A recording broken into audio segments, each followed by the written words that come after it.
Many ask, why do you keep the Sabbath? Isn't that legalism? We are not saved by works, right? Jesus nailed all those rules to the cross. Didn't he? Well, let's assume for a moment here that you are right. So let's look at the Bible. Turn with me to Exodus, chapter 16, verse 23. I'm reading from the New King James Version. Then he said to them, "This is what the Lord has said, tomorrow is a Sabbath rest, a holy Sabbath to the Lord.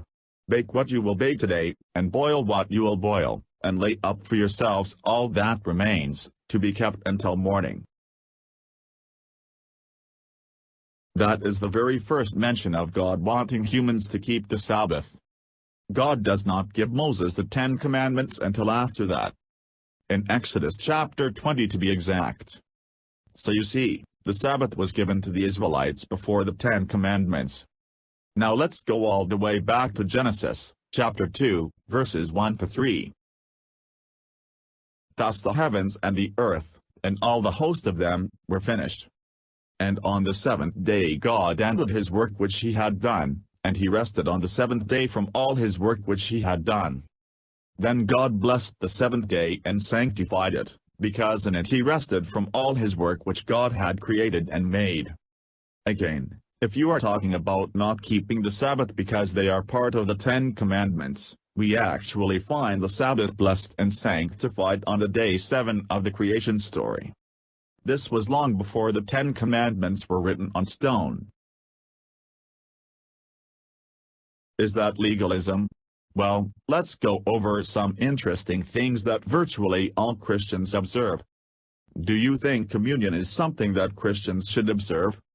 Of course the answer is yes. It's part of Christianity since Jesus first did it. Do you think one should get baptized? We assume every Christian would say, yes. Of course. Okay, let's talk about tithing. Should Christians tithe? You might say, not really, but we would all agree that Christians are to be good stewards. And giving faithfully is part of it. Perhaps we can give a few more instances of what Christians would agree on. If you saw a person had dropped a wallet, would you keep it? Any Christian would gladly pick it up and give it to its rightful owner.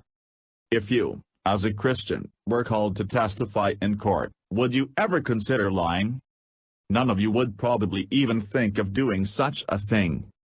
We could discuss any situation where a Christian was confronted with doing the wrong thing. But Christians are called upon to do the right things, not evil. Ask yourself these questions. Is it legalism to partake of communion? Is it legalism to get baptized? Is it legalism to return your blessings back to God? Can you keep money that does not belong to you? Why do Christians act like they do? For the simple reason that it makes Jesus happy.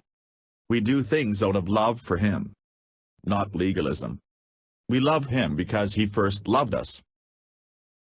As a child wants to please parents, as a worker wants to please an employee, as a mother wants to please a daughter.